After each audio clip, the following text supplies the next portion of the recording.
Mr. Nichols, can you see and hear me? Yes, sir. Sure, my audio is. Can you say your name again? Jason Nichols. All right, just 1 second.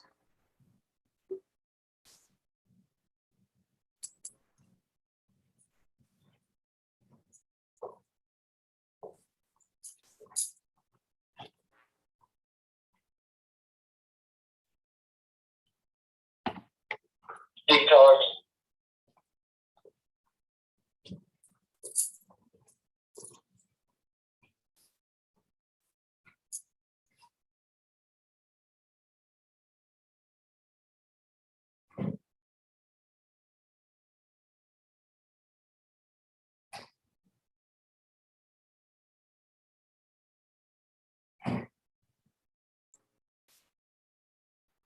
All right, say something for me, Mr. Nichols, and see if it's working. Yes, sir. Yeah, for some reason I'm not getting your audio. Hang on just a second.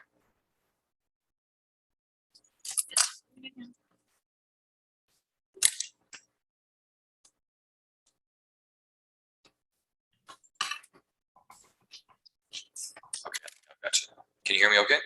Yes, sir. Okay, hang on just a second. All right, Mr. Nichols, this hearing is off the record. That means there's no court reporter here.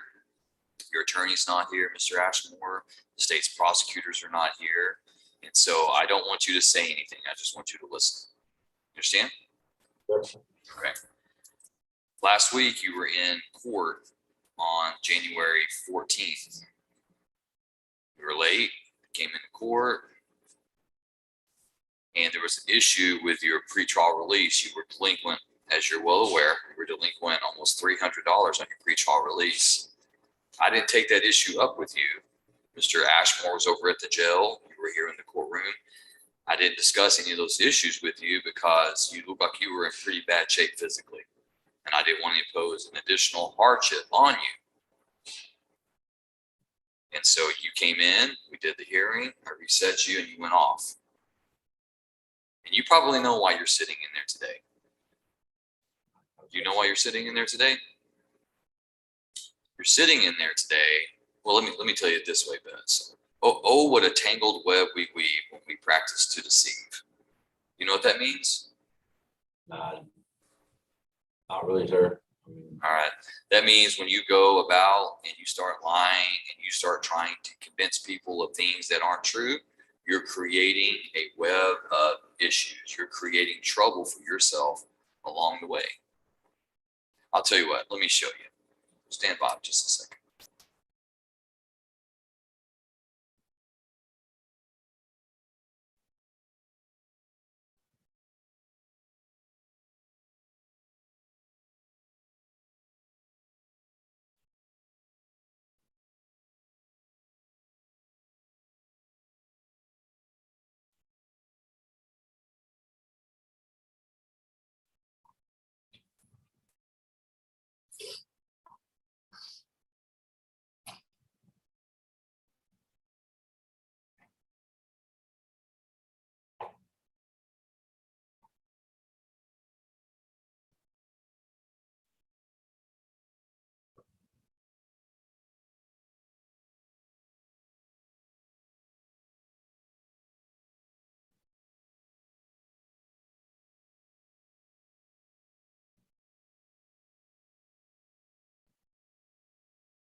All right, Mr. Nichols, can you see this?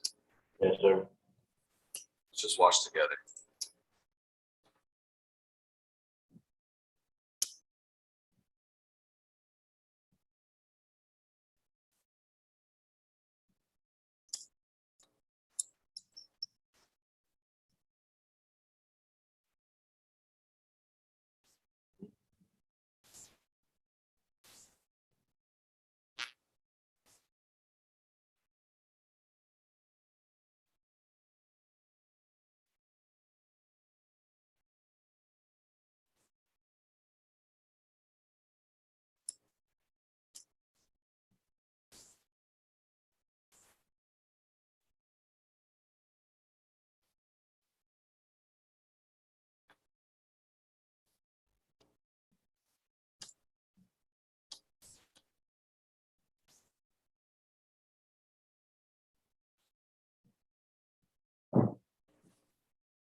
All right, Mr. Nichols, so that's how I saw you in court. I tell you what, I was feeling pretty bad for you. Looked like you were in a lot of pain. Looked like you had something going on in your life. I didn't pry, I didn't ask.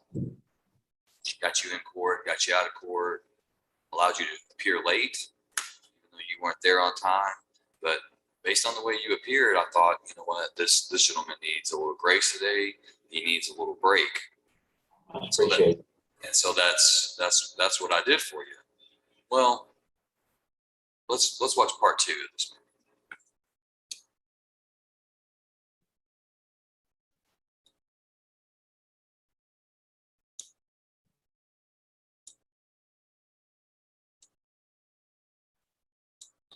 Oh, well, we're feeling better now, aren't we? Look at us. Straight up. Don't even need that cane anymore. Our cane is really just for I balance. said, don't say anything. I said, listen. You said you understood.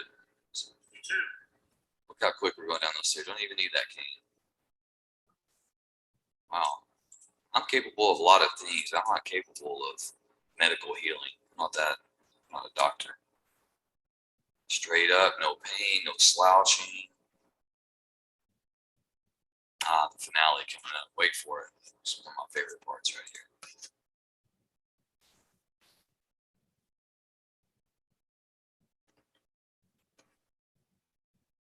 You know what? I think that cane's getting in your way. You know what? Let's just twirl that thing, put it away. Yeah, we don't even need that thing.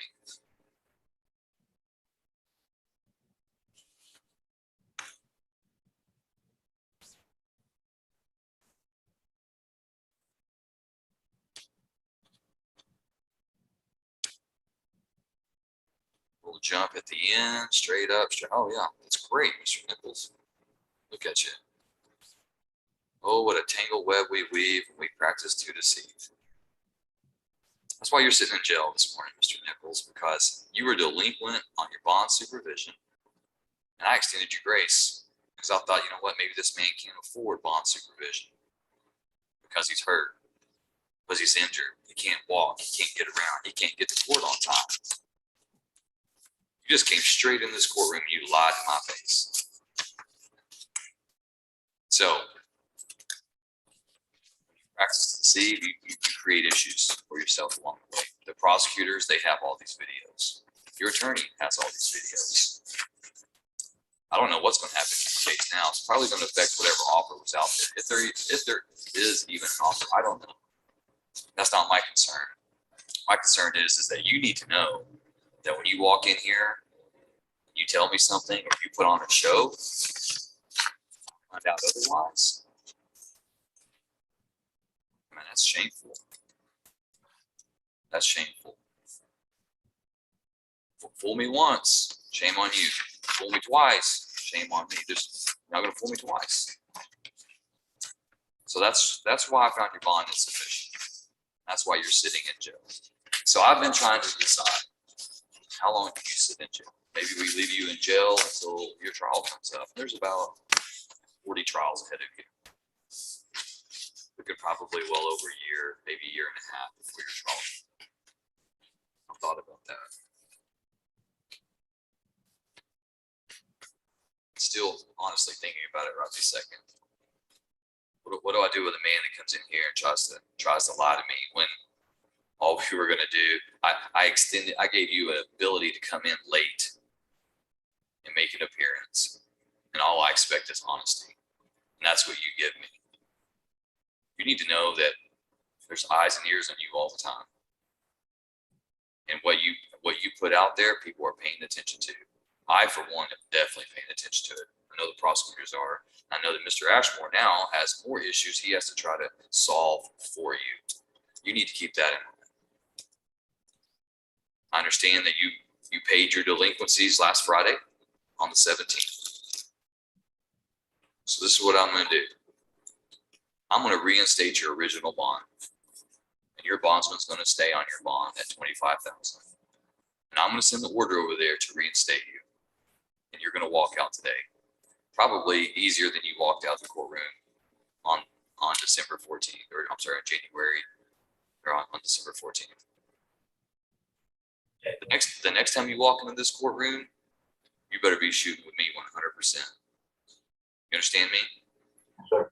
You better not miss one visit to your pretrial release officer. You better not miss one payment.